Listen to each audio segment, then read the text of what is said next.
Halo, untuk hari ini kita akan lanjutkan membahas materi tentang gelombang bunyi. Adapun materi gelombang bunyi yang kita bahas hari ini, ada 3 materi yang akan kita bahas. Yang pertama, itu tentang pelayangan bunyi. Yang kedua, tentang intensitas bunyi. Dan yang terakhir, tentang taraf intensitas bunyi.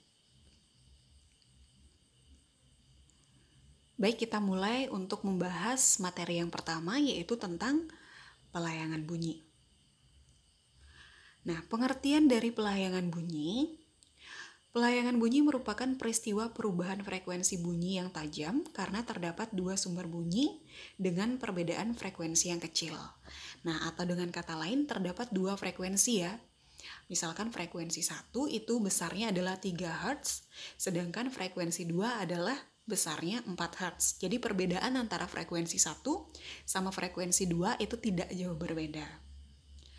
Atau dengan kata lain, pelayangan bunyi ini bisa kita artikan sebagai selisih dari frekuensi 1 sama frekuensi 2. Sehingga secara matematis, persamaannya kita bisa peroleh Fp sama dengan F1 dikurangi F2. Fp adalah frekuensi pelayangan, F1 adalah frekuensi dari sumber bunyi yang pertama, dan F2 adalah frekuensi dari sumber bunyi yang kedua. Contoh pelayangan bunyi dalam kehidupan sehari-hari, kalian bisa lihat di gambar. Nah, di gambar ini kan ada seseorang atau sebagai pendengar ya. Kemudian di sebelahnya itu, di kiri dan kanannya dia, ada loudspeaker.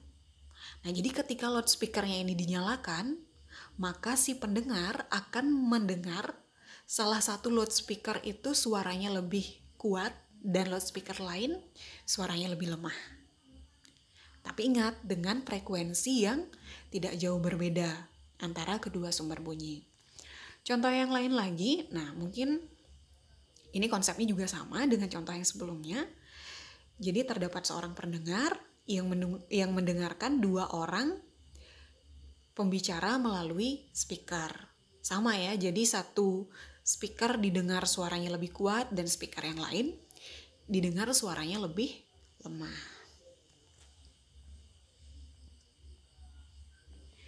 Kemudian kita lanjut ke materi yang kedua, yaitu tentang intensitas bunyi.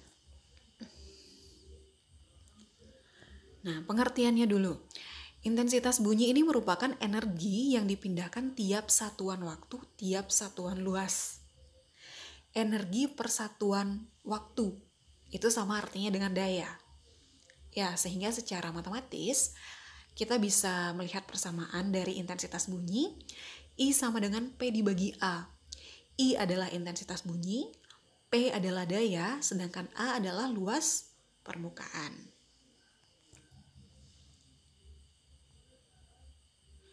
Kemudian yang kedua, di sini ada hubungan antara intensitas dan jarak. Semakin jauh sumber bunyi, maka muka gelombang semakin besar, namun intensitas semakin kecil. Nah, maksudnya dalam hal ini ketika kita berbicara tentang intensitas dan jarak, misalkan ada sebuah sumber bunyi yang semakin menjauh, artinya kan jaraknya semakin besar. Itu bisa kita anggap bahwa intensitasnya semakin kecil. Atau sebaliknya, jika jaraknya semakin dekat, maka intensitasnya akan semakin besar. Kalau kita lihat secara matematis, melalui rumus, intensitas bunyi ini berbanding terbalik dengan jaraknya. I per R, intensitas per jarak. Ya, itu ketika hanya ada sebuah intensitas dengan satu jarak saja. Nah, tapi kalau kalian ketemu di soal, itu ada dua buah intensitas dengan dua buah jarak, itu kita bisa menggunakan persamaan I1 per I2 sama dengan R2 kuadrat per R1 kuadrat.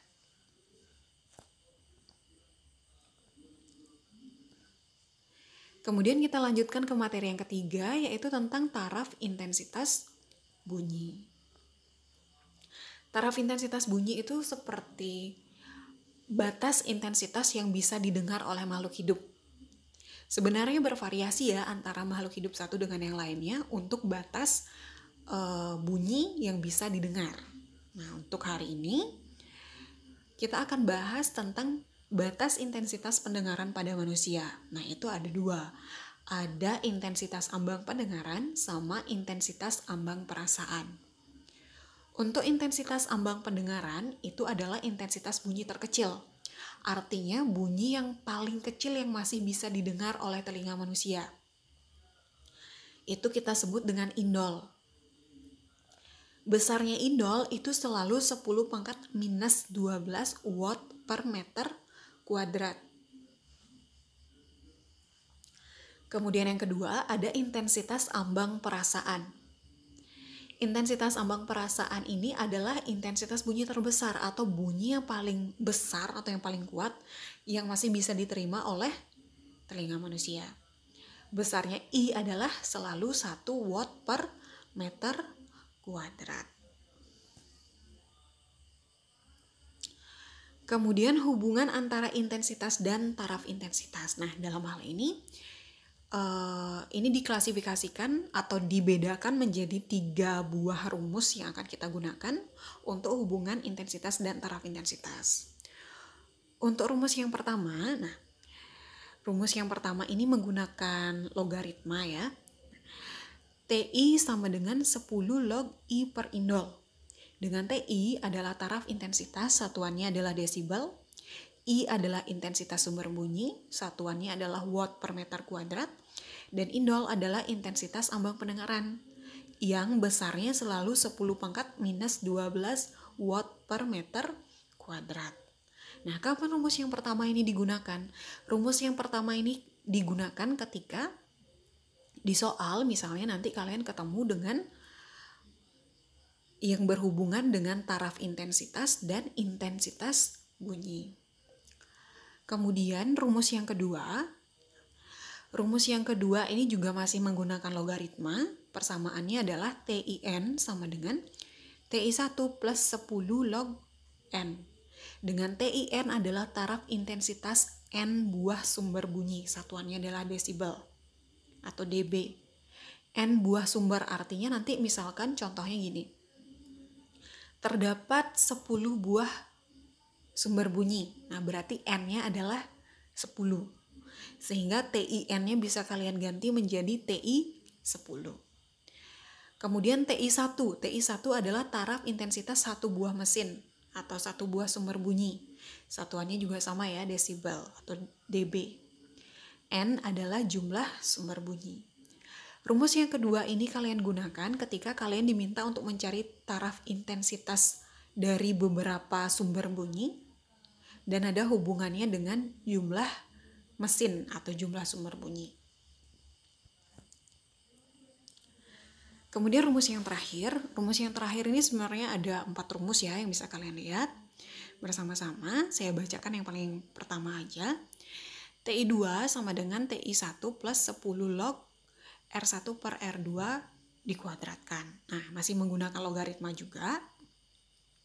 Karena ada 4 rumus supaya kalian tidak terlalu bingung memilih rumus mana yang akan digunakan, saya sarankan rumus yang paling awal aja ya, yang paling pertama yang saya bacakan tadi, itu aja yang kalian pakai karena maknanya sama.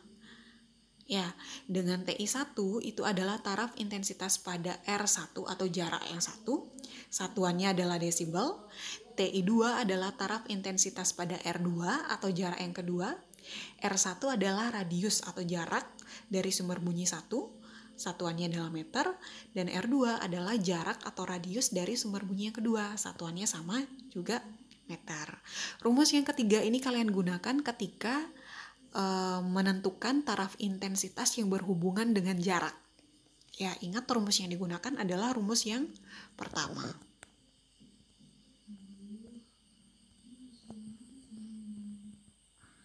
Oke, kemudian kita lanjutkan ke contoh soal. Sebuah sumber bunyi menghasilkan taraf intensitas sebesar 50 desibel. Berapa taraf intensitas bunyi yang dihasilkan jika terdapat 100 sumber bunyi yang identik dan berbunyi pada saat bersamaan? Seperti biasa kita buat diketahui dulu. TI1 sama dengan 50 desibel. Nah, kenapa bisa TI1? Kita baca lagi soalnya. Sebuah sumber bunyi menghasilkan taraf intensitas sebesar 50 dB. Sebuah sumber bunyi ya. Jadi TI1 adalah 50 desibel. Kemudian ada N-nya 100. Nah, kita baca lagi. Berapa taraf intensitas bunyi yang dihasilkan jika terdapat 100 sumber bunyi? 100 sumber bunyi berarti N ya, jumlah sumber bunyinya ada 100. Ditanya TI 100. Kenapa bisa ditanya TI 100? Nah, kita baca lagi.